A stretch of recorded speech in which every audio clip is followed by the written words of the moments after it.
You have 40 minutes. You may begin. All right, and here we are. We are going to start game one between Joe Vesia and Marcus Marquez. Joe Vesia of Mississauga, those Ontario. dice. Oh, there it goes. And Marcus Marquez of Oshawa, Ontario. Joe Vesia representing Untouchables. And Marcus Marquez representing Skyfox Games. So, Marcus is going to open up with a Summoner's Art, and he's probably going to search for the Scout, but he can search for that Monolith if he really wants to now if he has that option. Oh, I'm pretty sure it'll always be that Scout first time. Usually, unless for some reason you're packing 2 Scout in your hand or something, or 3 Scout, but yep. No surprises here with the Scout to start off. And he's going to play it, and he's going to activate it. Paying 800, and he's going to make a search. It's interesting to see both of these players actually upping the Helix and Carriers to 3 now. Just because I believe of the Stealth being a more relevant tribute fodder card now. Yeah, it really is. Tributing now is a big thing for Quillforts to do now. Even more so now, it seems. So he's going to search out the Sacrifice with Scouts. So he probably has a normal summonable monster in his hand already. I even think I saw Soul Transition. This should be interesting. Well, this will be if he's able to get it. So let's see what happens. He's got 2 traps in his hand, so there's the Helix equipped with Sacrifice, setting 3 back row. Very powerful opening hand. Yes, it is. We'll see what Joe wants to do about this. So Upstart Goblin comes down. Oof. You gotta wonder if they're gonna side out those Upstart Goblins just because they don't want to give them fuel with that Scout. It'd be interesting to see. I'm surprised that Joe actually still plays it over a lot of people's choice to play Pot of Duality and Clifford's over it. Yep. Oh, there's a Blind Epstein. Hits a Dust Tornado. And it was a good hit, too, because there's the Scout. But, he has another Dust Tornado. Opened both of them. That's interesting. Wow. And this is a very good position for Marcus right now. So no Soul Transition, it seems. Oh, he just didn't want to play it. We couldn't tell, but it looks like those 2 trap cards were the Dust Tornado, so I don't think that 3rd card is indeed a trap card. Okay, this is a Night Beam. So he's going to target. He's going to target the 2nd card from the left on Joe's side. Joe is obviously thinking about if he can chain anything. And then chain that very same card. Because he's allowed to chain a different card and then chain the targeted card with Night Beam. He just can't chain that card that was targeted by his chain with 2. That's all. So Joe's just thinking, can I make something of this?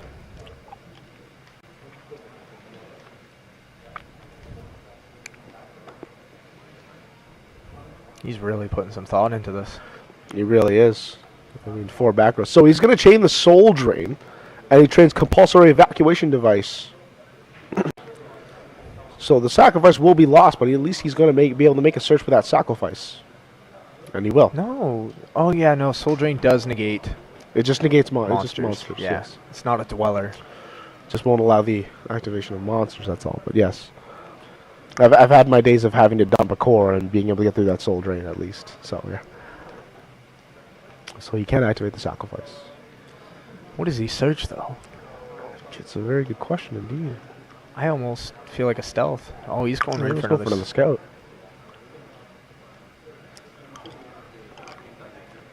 It's strange, though, because Joe knows that Soul Drain isn't really going to help either play, because isn't going to really help him, because it's a mirror match, so he just decided, I'm just going to pay 1,000 just so I can play a Compulsory Evacuation Device. See, now Marcus has a Soul Transition in hand. But it's... Unfortunately, Joe, that's not the card for Joe that he wanted to get hit with Night Beam. So, and it's going to cost him 1,000 life points just to be able to do it.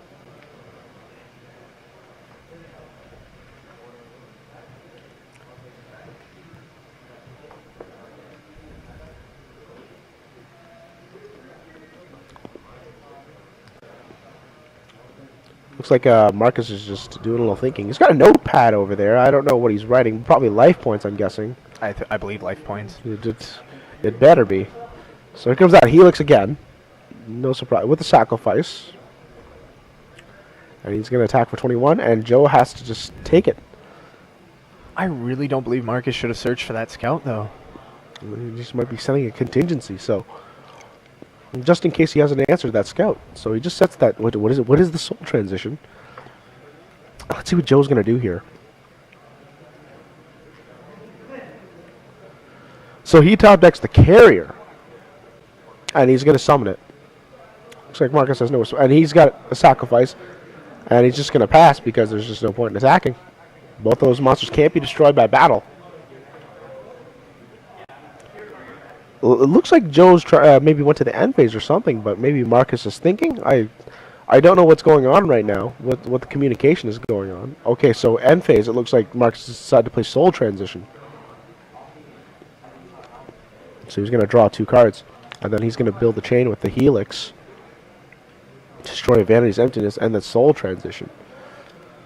And now he gets a search. And he does get a search with that sacrifice, yes. So, very strong once again, but he did burn through 2 of his sacrifices. Yeah. Again, though, see, this is what I was really thinking, why he really got the second scout, because he already activated a scout on Joe's turn, and Joe did not have the response to the scout. So his scout was fairly safe. So I think at this point, he should have probably gotten that monolith. Maybe. It just could have been maybe a contingency thing or whatnot. But yeah, it was a free pass for him to be able to search that scout because Joe didn't stop him at all. So it'll be interesting to see what's going to happen here. All right, so Marcus is going to open up, and he's got a free scout to play with too. So that's a big thing, and that's exactly what he's going to do. Joe doesn't look like he's in a very good position right now. Yeah, Joe's body posture really affects the position he's in, or vice versa. The position he's in really affects his body position, yes, and how he acts during the game. And he searches out a monolith with that scout, so we're seeing the monolith for the very first time. Yeah. And it's not surprising they got the monolith, but it's no surprise for Joe that he's just not showing very good body language here because he has no cards in his hands. He has nothing to fiddle with here, so he's got his hand on his chin, so he's just wincing. He's just not happy right now with the situation. So the monolith is played, and the pendulum summon comes out for Helix and the stealth. Yeah. See, this is why I believe Soul Transition sometimes really isn't all that good of a card. Of course, he got his pendulum scale up, but having that sacrifice on the board to save your pendulum summon for the next turn, that would have been a much more powerful play. Oh, he's going to do for But it looks like he's going 2 stealth. Okay. So he's going to tribute the Helix and the stealth for the disc, and he's going to build his chain links.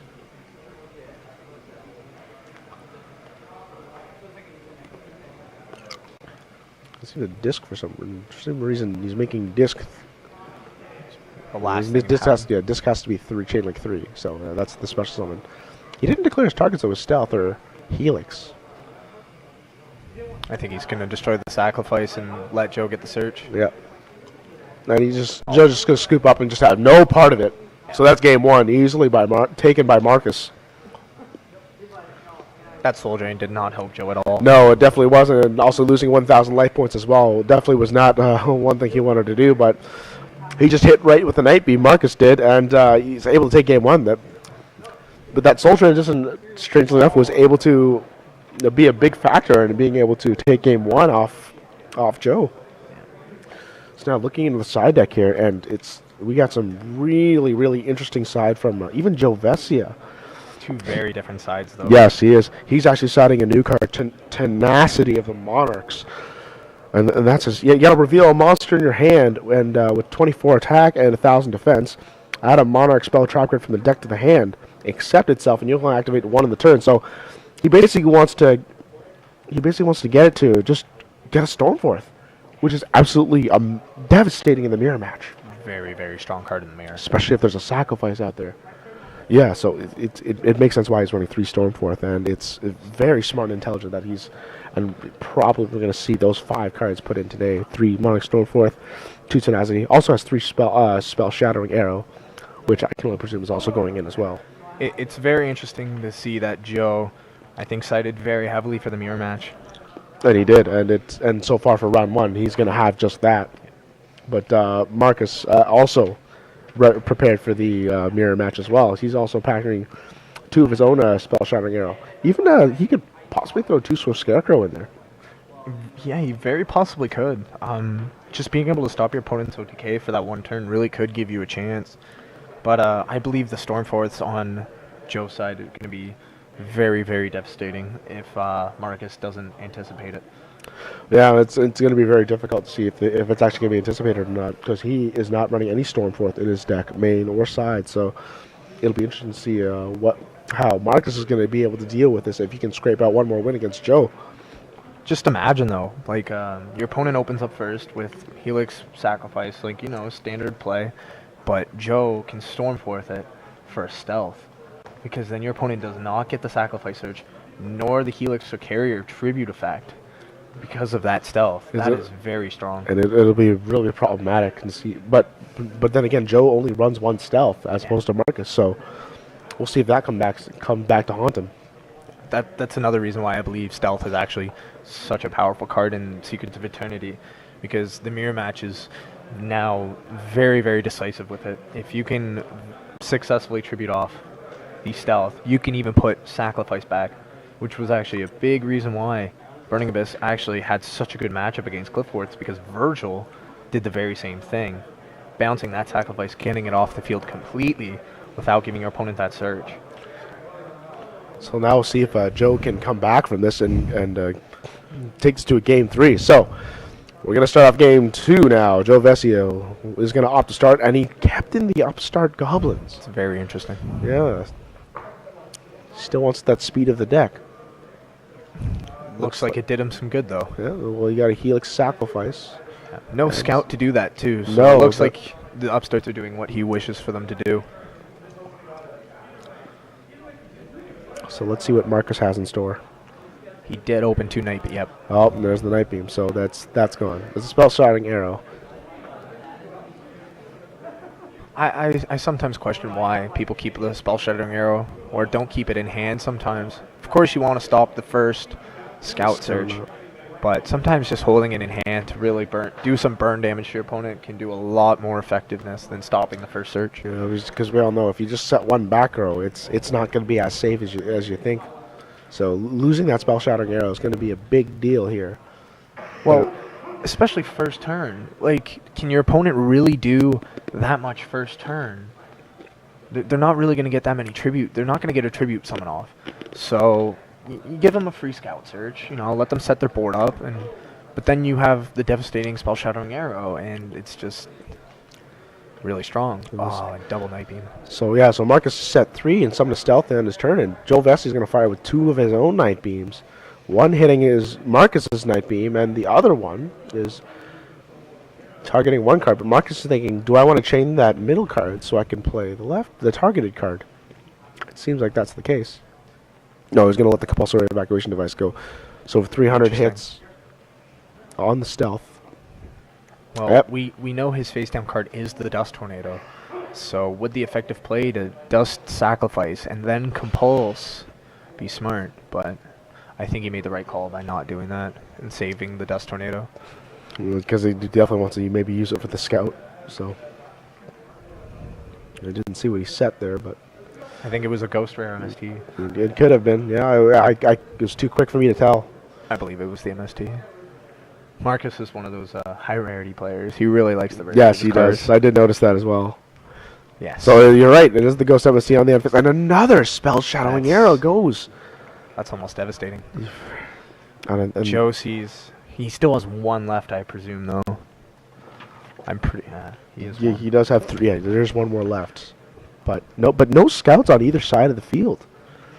But Joe's more likely to get it because he does have the sacrifice that can search it. So he summons the carrier and he's going to swing for 18. Following up with a 21 for sure. He's definitely adding the pressure onto Marcus. He's telling him, you better do something or else I'm just going to beat you down. The thing is, though, Joe does not have a response to a top deck scout or summoner's art from Marcus. No, he doesn't. But looks like he drew a climate change, which isn't going to help that much. All he just got is the stealth in the extra deck. Yeah, he does have a Swift Scarecrow in his hand. So he did side in Swift Scarecrow indeed. So he does have a response to the next attack. So we will get another turn at least. But this will be interesting to see what he's really wanting to do with this. Yeah, it's also a piece of very relevant information for Joe too. Once he sees that Swift Scarecrow come out, so I see two monsters and it looks like a disc, a Swift Scarecrow, and the climate change. Yes, and so it is a disc, and he's just gonna attack into the. He's gonna trade off with the carrier there, just to mitigate some damage, and he's gonna set. I kind of like that play. Absolutely not, because it takes a monster off his field. Not to mention, it fuels his climate change if he needs to. So it definitely was the best play in my mind for him to do. It also saves the Swift Scarecrow for a following turn. Yeah, he wouldn't have to use it, and sure enough, he's able to withstand this attack from Joe this turn. He did play Upstart Goblin to put him up a bit, but nonetheless, he was able to withstand the attack. I think Marcus should dust. Yep. Yes, and he definitely should dust Tornado right here, so we can have some safe passes. Oh wow, a Stormforth. He's going to climate change now. He needs the cards in his hand. I think that was the correct play. And is that a scout? No. No, it looks like an Odd Eyes Pendulum Dragon. In my mind. I think it's a stealth. No, he's not running Odd Eyes, so it's hard to tell because it looks like an ultimate rare, secret rare of some sort, but it could be a stealth or mono. I can't make it out right now, and it's a stealth. So that's what it was. Well, he did add a stealth from the climate change. He did. So maybe it was another stealth. We'll see. So he's just summoning it and just hoping that he can't have another monster, but that's going to be enough for Joe Vestia to take him down because he typhoons his own sacrifice to be able to search a monster, and he's able to double swing for game. So. Oh no. See, now this is crucial. Yep, and there it is right there. Why didn't Marcus drop the Swift Scarecrow another turn? He did. Yeah, he chose not to drop the Scarecrow. Oh, but he can't though because he can't use Swift Scarecrow on any monsters because it's on the cool forts because they're unaffected by monsters level lower. But they have to be tribute summoned for that effect. Not normal. And that's what he did. That's what the Stormforth is doing. That's correct. Yes. And that's what the Stormforth was doing. Right. Yeah. So even in the case, you could just attack with the tributed carrier. Yes, and that's what he did. Very true. Sorry to butt in. Hey guys, Noah here. There was a turn where the Dust Tornado was set, and he did not tribute the Helix with the sacrifice to the carrier. He chose to normal summon the carrier. Yep. If he had tributed the Helix, he could have popped the back row with the Helix, and then gotten a scout, and then tutored for another creature. That's very true. And then he would have had an active scout, and the Dust Tornado would have been gone. And definitely other plays he could have made too. Then he could have pendulum summoned and attacked for an additional 300. Noah here, also a Clifford player, so definitely watching this match closely. Decisive play. I think that was definitely a misplay on Joe's part. He got there in the end, but yeah, value, man. You got to go for value. Get that scout in play. Now I wonder, is Marcus gonna keep those Swift Scarecrows in? I think he may have saw him just take it out. I don't believe he should. Now that you've brought up the point of the tribute, it's mitigated. What if Joe just has one tributed monster on the board and Marcus has two Scarecrow in hand? Yeah, and not to mention Joe also revealed to him that he has Stormforth. So now Marcus knows that Joe sides in the Stormforth. So maybe he's thinking maybe those Swift Scarecrows are actually now dead. Maybe I shouldn't run them. So let's see if he's actually going to continue to run them or not. Yes. Which will be interesting. He also saw two Spell Shadowing Arrows. Joe virtually did not get to see any side from Marcus. However, Marcus got to see some side from Joe. So at least from a knowledge standpoint, Marcus has the advantage. But from the side standpoint, it looks like Joe has the advantage. So let's see which one's going to reign supreme here. As we're going to Game 3 between Marcus Marquez and Joe Vestia. And they're still siding, and now they're just shuffling up and getting ready to go. And Joe pile shuffling as he usually does. Yes. Really wants to randomize that deck, of course. Yeah, because he has not yet seen a scout in both games. And Marcus was able to see a scout game 1, but no scouts in this game, in game 2. But we'll see if we get any in game 3. When all those scouts, it almost just seems like just comes down to just simple beatdown play. Yeah. Almost. But neither player saw that Summoner's Art or a scout. No, there didn't seem a whole lot of synergy on both sides. It was just pressure from Joe, and that's all it really was. So let's see what Marcus has. So I saw a Spell Shouting Arrow and 2 Pot of Duality. So he's going to open up with a Duality to start. There's a Summoner's Art a carrier, and a scout. This is interesting, though. I sometimes question why people don't do the Summoner's Art before the Duality. Yeah, if he actually had the Summoner's Art, but I don't know if he actually has the Summoner's Art. I think he does. I don't know if he has another one. I'm pretty sure it was. But Marcus still takes the Summoner's Art with the Duality. That is a Summoner's Art in his hand. I am very positive. So he's going to play that scout anyway, and he's going to search out. Could be a sacrifice, and it will be a sacrifice.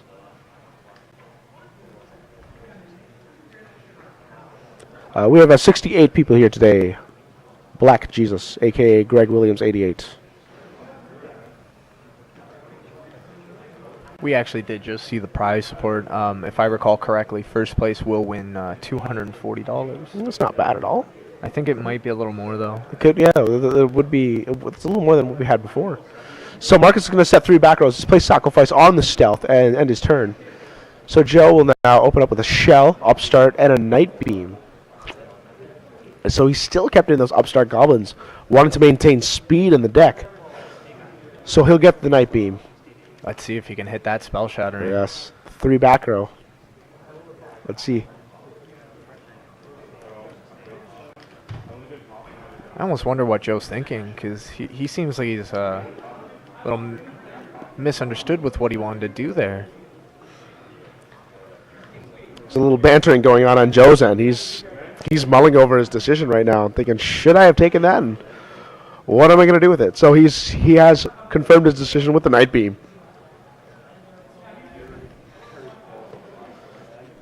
And a blind one's going to be thrown out there. Let's see what he has. Not surprising. A spell shadowing arrow. Amazing. As you called. So there's the helix coming out. And there's a sacrifice. No point in attacking right now, it seems, unless Joe is also packing a spell shadowing arrow. So both players now know that each of them sides in a spell shadowing arrow. Not that much of a surprise, but that information is now in both each other's players' minds. I do believe I actually saw Snatch Steal in Joe Vessia's hand as well. And that would be a devastating card in the mirror match. But I see another spell shadowing arrow from Joe's side. Very interesting to see what Joe wants to do here with such a strong opening from Marcus. Oh, there's a Regeki and a spell shadowing arrow on Joe's side. That's what we see. And now Joe's just mulling over. What can I do? Because, so he does play the Regeki. Interesting. Almost reluctantly so, because he knows that that sacrifice search is going to get him something, and he can set up his pendulum scales if he wants to, or... Well, Joe does have the spell shattering, so he can mitigate that scout search and burn for 1,300 damage. So I think that's why he's just trying to get that tribute summon right. Oh, he just goes straight for it. Because knowing he runs Dust Tornado, it makes absolute sense why he chose to do that. You can't fault him for doing that. So he just wanted to see what decision would he make, and then play that spell shattering arrow, so that way he's forced to stay with his decision. He can't change his mind. But Joe definitely just put a hurt on Marcus's life points. He did, 2,100. And now you got to wonder, did Marcus have that Summoner's Art? Did he actually have one in his hand? And it doesn't look like it for now. So maybe you might have. So we might have been seeing things off the opening hand, and maybe he didn't have a second Summoner's Art. Or if he did, he would have definitely played it, but... He drew a trap, it looked like. But we can't see what trap it is right now. Maybe a Dust Tornado. So I think in the case of Marcus right now, I try and be very, what's the word? I almost like my percentages when I'm drawing cards, so I'm kind of curious to know why Marcus straight up took... this is interesting. I was curious as to why Marcus straight up took the Summoner's Art for Scout when he could have just taken the Scout and left those Summoner's Arts in there. I guess he just wanted to deck thin. That's the only reason I can see it. So indeed, he did have another Summoner's Art. So he's going to play a Scout. And it's strange how he didn't play that Summoner's Art opening turn. Yeah. Little things that you know, some players just prefer over others. Yeah. Just a lot of players like to prefer to play that Summoner's Art first just because they get their deck thin and just have less odds of drawing the cards they don't want. So I think Joe's in a very strong position, though. He's gotten rid of the Tribute. He's also brought Marcus down by 4,200 life points by his second turn. and then that's a major hit right there. So, but Scout's going to make a search. He definitely doesn't have a sacrifice in the hand. I'm pretty sure... Was it a trap hole that we saw? I don't think so. I don't know. We did see a trap that he drew in his hand, but we know he does have a carrier in his hand, so he can at least go sacrifice and carrier. Yeah. He can make that play if he chooses to. But it'll be interesting to see what he does, though. He can.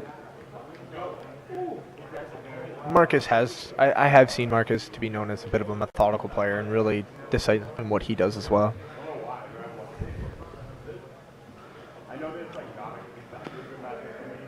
So, we'll see here. Let's see what he has. I